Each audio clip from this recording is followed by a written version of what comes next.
Canada with Chrystia Freeland, former finance minister, who I'm sure that you and Lise chatted about this yesterday on the live stream.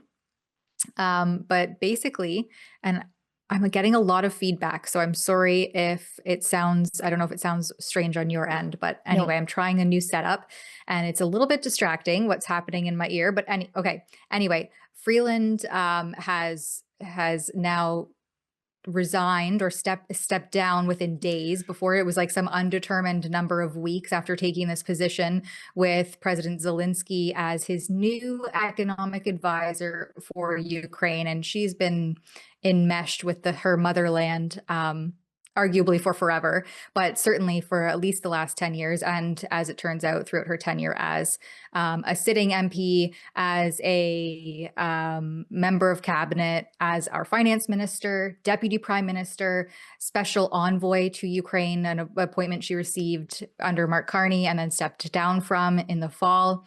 And now she's posting, after massive public backlash, that this was a major conflict, glaring conflict of interest, to be both a paid sitting MP in Canadian Parliament, paid for by our hard-earned tax dollars, and due for a raise, I might add, in April of this year, that they automatically get no matter how they behave or destroy the country in their midst.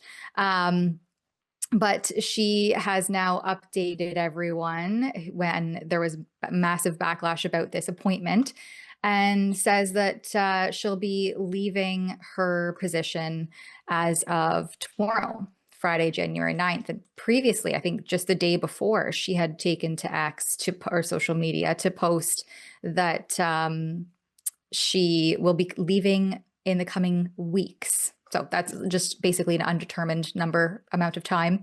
And thanks to, I think, our campaign and the public's backlash on this, she's now been forced to leave her seat way in advance of what she initially and publicly stated. But this should have never happened. And why is Chrystia Freeland not being held to the same standard as they're supposed to be held to under the Conflict of Interest Act, where there's a mandated 2-year cooling off period from the time that you are a sitting member of Parliament, paid for by the Canadian taxpayer, and you take a foreign appointment, whether it's voluntary, unpaid, or otherwise. Right. It's not supposed to be allowed. Right. Maybe we can bring up Ezra's pinned tweet on this, because the timeline is an abomination of what happened here. It's so deeply unethical, but it should not surprise any of us because, I mean, Justin Trudeau, how many ethics violations did he have? They were giving the ethics reports Roman numerals to keep track of them all.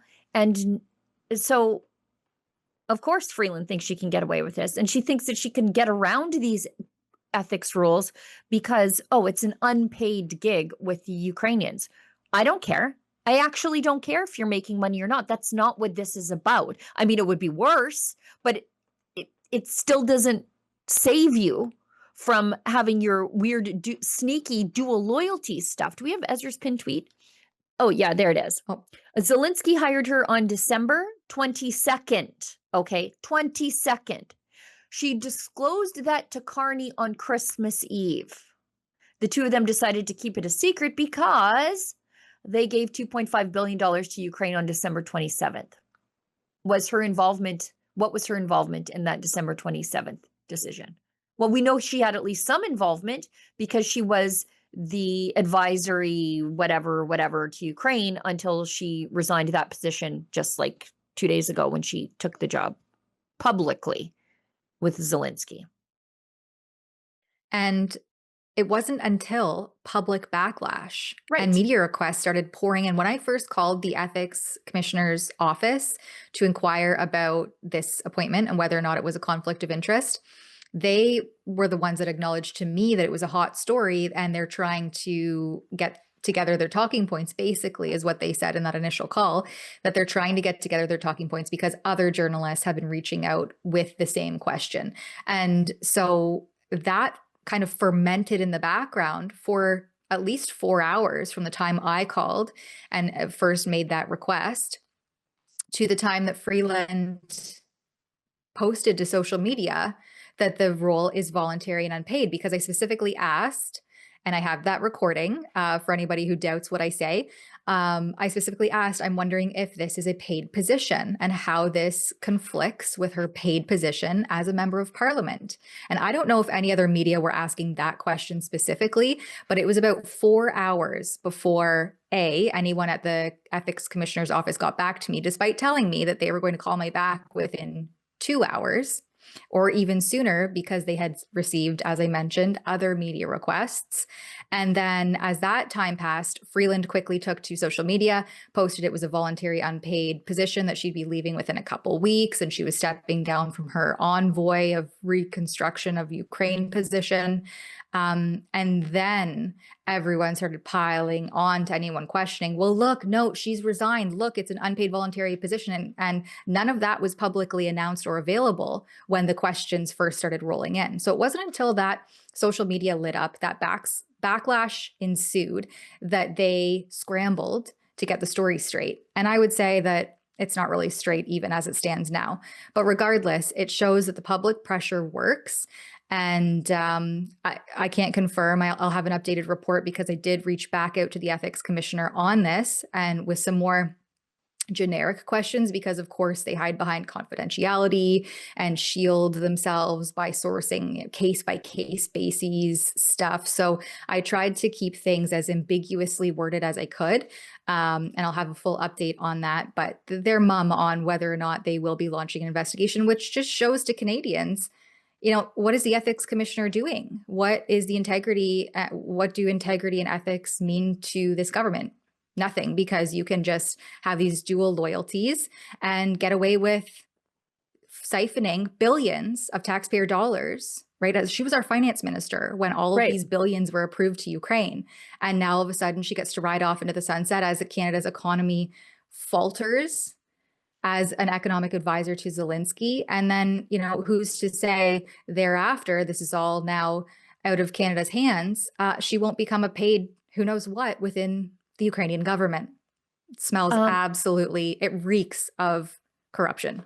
I have watched our ethics commissioner, Conrad von Finkenstein, testify dozens of times in the House of Commons. And every time I watch, I'm like, I'm not sure what it is exactly he does around here, because they'll be asking him about blatant ethics violations from these Liberal MPs, like, Randy Boissonneau in Edmonton, who was running a PPE business with his partner, very strange man, his partner, while voting on PPE requirements in the House of Commons. And Conrad von Finkenstein would say, well, what do you want me to do? Open an investigation? Yeah. Yes, exactly that. What is it that you do around here? He's like, well, we didn't have any complaints. Well, now you have one. Now you know. Go. Do the thing that you exist to do. I can't even imagine what we pay this guy to say, what do you want me to do? Investigate? You're the commissioner. Yes, exactly. We have Mark Carney remarking on this. They got him on an in and out, as they call it, in the House of Commons. Did you ask her not to quit because of the minority parliament situation right now? No. Good question. Not. First off, let me. I should say, as a member of parliament. Let me. No. Just to be clear. Ms. Freeland, Chrystia has served our country for well over a decade in a formal role as a parliamentarian, certainly in a number of ministerial posts, and served with great distinction. She was, I had her as my special envoy after she left cabinet for the Ukraine reconstruction. Judgment became her judgment that she could be more useful for that process as she was leaving, as she was retiring as a parliamentarian, as a direct advisor. My judgment was that taking that role would be consistent with resigning as an MP, and I welcomed her doing that, and I'm pleased that for Ukraine, and again, if I can reemphasize and bring it back to today, there is real momentum nothing's assured, but there's real momentum in this peace process. And the security guarantees are incredibly important, but as is the reconstruction and the prosperity plan, and she'll be there to work on that. And look, we'll have a by-election. There'll be a few by-elections coming up, and we'll run great candidates, and the people in those ridings will decide who they want to send to Parliament. He said something really interesting there that as she leaves cabinet, this position as his special envoy for Ukraine's construction was a great way for her to leave her position.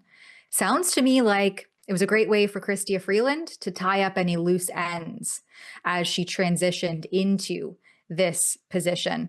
And Mark Carney's pleased for Ukraine. Well, I'm pretty sure that you're supposed to be pleased for Canada. This is crazy. Well, and also her position as the special envoy for blah, blah, blah, was just a way for her to continue to take her cabinet minister's salary top up while not sitting in cabinet, right? Like that, it was like a special job created just for her so that she could keep her salary top up while not sitting in cabinet, because she refused to deliver the fall fiscal update. Was it the fall fiscal update? Doesn't matter. The fiscal update anyway, that she was responsible for because it was too bad, too terrible. And instead of just owning up to her mistakes, she quit instead. So that fall fiscal update that came 7 months later in Right. the spring, Right. when after she also, like, you had 7 months to try to save face, and then she couldn't even do that.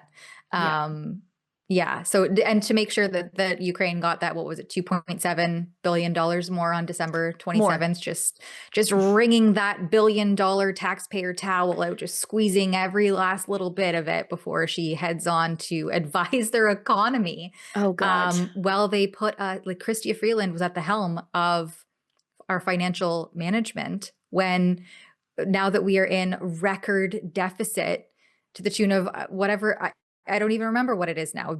How many trillions of dollars did the Liberals indebt us with under the workmanship and the brilliance, as Zelensky puts it, of Chrystia Freeland? They admit in this press release they've given Ukraine $22 billion worth of money and other things. But I mean, even just having somebody like her at the helm of the like our special envoy for reconstruction of Ukraine, what did they build here? What have they ever built here? She's going to go over there and build something? We can't build a single thing here. We're not at war, although it feels like we're at war with our government sometimes, but we're not at war. But we can't even get a pipeline built, houses built, infrastructure built, nothing. We can't get anything built here. She was the whisper in Mark Carney's ear about how we're going to build a fully functioning society post-war in Ukraine. Give me a break. What a joke. Best of luck, Ukraine. People are dying in the hallways of our hospitals because they can't get timely access to a doctor in our publicly funded system that's supposed to be the be-all end-all of socialized healthcare. But we have billions to send to Ukraine to reconstruct them. It's just abysmal what this government has done and continues to do, and the personal gains and rewards that these MPs see as a result.